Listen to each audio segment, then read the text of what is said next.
This is the Uptick Newswire Stock Day podcast, sponsored by InvestorsHangout.com. Subscribe to us on iTunes, Google Play, and YouTube to stay up to date on penny stock news and interviews, public information on OTC, pink sheets, and microcap stocks from around the world, with your host, Everett Jolly.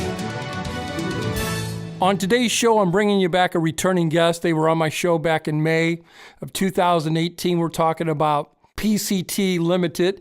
They trade on the OTC markets under the ticker symbol PCTL. And with us today, we're very lucky to have him, is the Senior Managing Director in charge of Medical Technology, Marty Paris. Marty, welcome to the show. Thanks, Everett. Thanks for having me. Give my listeners a little bit of about statement of who you guys are and what you do, and then I want to get into the Q&A. Sure. PCT Ltd. is a company that came about several years ago as a technology company that was it's heavy into hypochlorous acid. So we do have a division that works in citrus and oil and gas, and we also have a medical services division, which I'm actually responsible for, and that is bringing that product to the market. I want to talk today. I asked you to come on the show because, you guys got done with beta trials. You're starting to increase production and capacity with your flagship product. Introduce your flagship product to us, and how did that technology come about? The Annihilyzer system basically is an on-site generation system that makes hypochlorous acid on-site. And for those that don't know hypochlorous acid, it basically is the same thing that our human body uses to fight infection. We take salt water, basically a brine solution. We run it through an electrolytic cell, and we convert it to hypochlorous acid. And the byproduct is sodium hydroxide, which is a natural surfactant, which is a great cleaning agent to be able to remove soil loads. So basically what we're doing very differently is the technology that exists today, the patent that was issued to us last year that we are now exposing to the market, came about. I've been working on hypochlorous acid since about 2010 when I had a group of guys come to me that presented the product and they had a technology problem. And the reason hypochlorous acid is different is because it doesn't fit the standard distribution model. It's not something that you can put in a bottle and put it on a shelf, much like a bleach, which you would then dilute.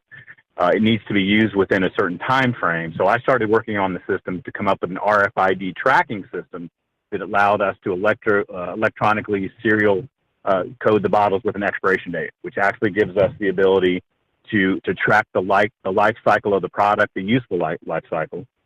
And then we also have a piece of technology that actually uses mobile technology that allows you to check into the room when you're cleaning it to make sure that the proper cleaning protocols are being done and that the fluid is in its most effective life cycle.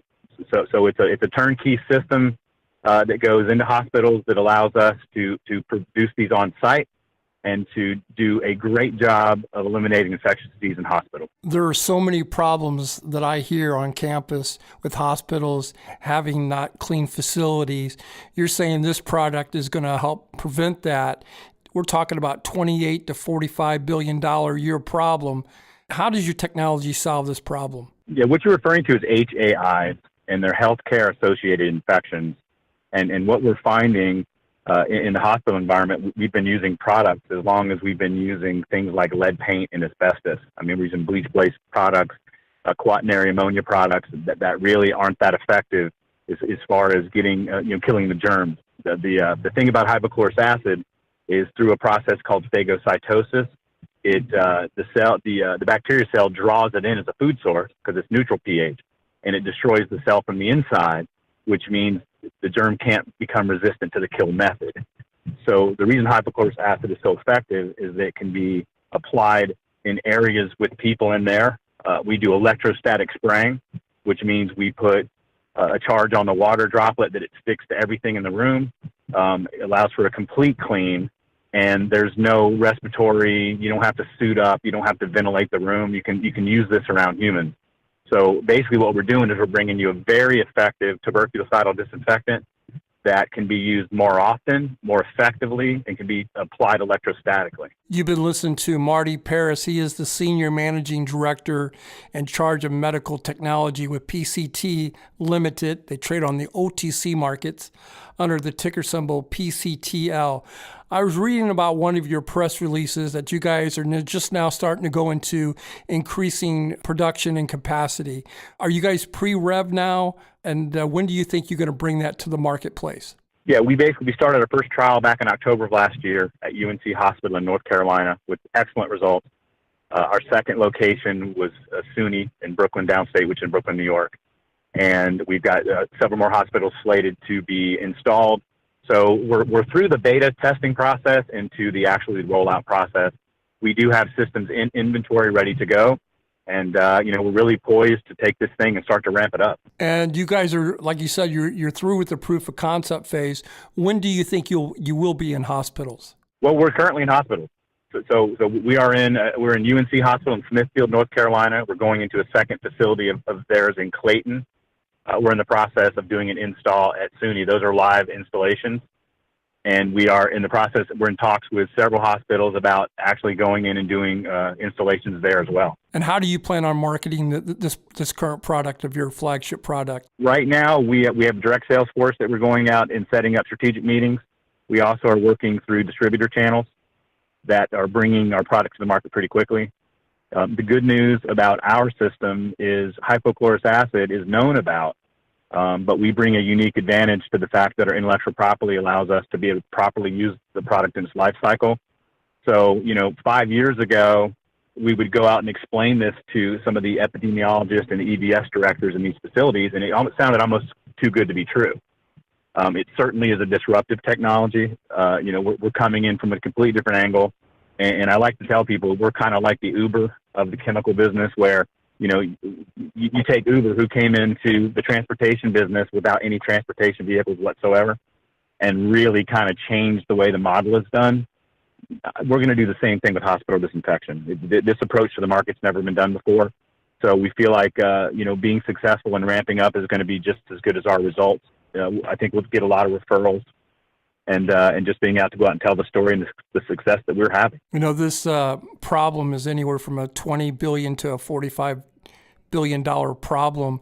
What's the competition like and penetration of the market? Maybe you can bring us up to speed on that.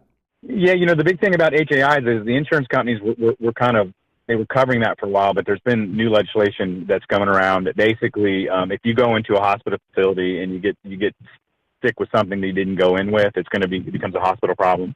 And, the CDC talks about the yearly problem that the hospitals spend.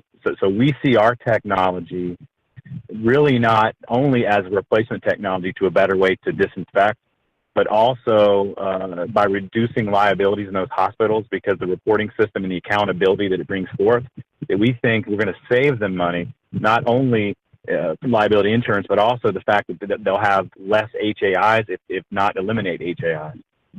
So there's a big return on investment for the hospital. So we look forward to taking a bite at that $28 to $45 billion problem, because we have a very effective solution. Marty, I want to thank you for coming on the show today. In retrospect, if you will, what do you want my listeners to take away from this interview? Well, new disruptive technologies in the marketplace is a great way to get into technology, because there's new technologies that are coming forth into the market, publicly traded. Smaller companies that kind of have a modest beginning, but technology innovates very quickly, and with the right management team and people that know how to deploy cutting-edge technology, it's a great time in the world to get involved with technology, because there's just new things that are being developed that allow things to be done that haven't been able to be done in history. So great time to get into that sector. For my listeners, if you're looking for a new technology company, look no further than PCT. Their stock price is around 44 cents a share. Their market cap's $19 million, and they're getting ready to penetrate a $20 to $45 billion industry.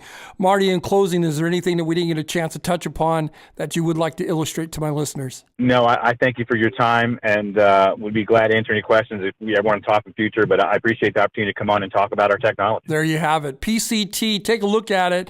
Undervalued. You can find them on the OTC markets under the ticker symbol PCTL. Thanks, Marty, for your time. Everett, thank you for yours. This program is entirely sponsored and produced by Uptick Newswire LLC, which is responsible for the content. The opinions and information provided on this program are those of the guests and those of the respective companies they represent, and do not necessarily reflect those of the staff or management of Uptick Newswire. Uptick Newswire encourages all listeners of this program to do their due diligence and research when determining investment strategies that will work for them, or to seek the assistance of an investment professional. The guests of this program may have paid for its distribution and are not directly affiliated with Uptick Newswire or this station.